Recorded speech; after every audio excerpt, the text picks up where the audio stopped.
تعيش الفقمة في العديد من أرجاء العالم، لكنها تتركز في بحر الشمال في نصف الكرة الشمالي، وفي بعض الجزر في نصف الكرة الجنوبي، هذا بالإضافة إلى المحيطات أو البحار الداخلية على اليابسة، ويعيش القليل منها في المياه العذبة. تتصف الفقمة بأنها حيوان بحري ثدي أملس ذو جسم تربيدي الشكل، مستدير في المنتصف ومدبب في النهاية، ساعدها على أن تكون ماهرة في السباحة، وتتنفس مثل الإنسان وباقي الحيوانات البرية لأنها تملك رئتين.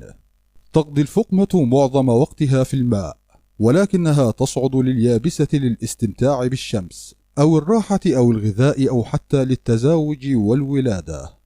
تتميز الفقمة بوجود كمية كبيرة من الشحم تغلف جسمها لحمايتها من البرد، كما أن ذكر الفقمة أكبر حجما من الأنثى، وهناك أنواع من الفقمات التي تمتلك أنياب. تتغذى الفقمة على مختلف أنواع الأسماك والقشريات، وقد يأكل بعضها الأخطبوط والحبار، وهناك أنواع من الفقمات الكبيرة كالفقمة المرقطة تأكل البطاريق والطيور البحرية. تعيش الفقمات في جماعات في جميع أنحاء العالم، وهي من الحيوانات المعرضة للانقراض، وذلك لكثرة صيدها للحصول على جلودها أو استخلاص الزيت من شحومها.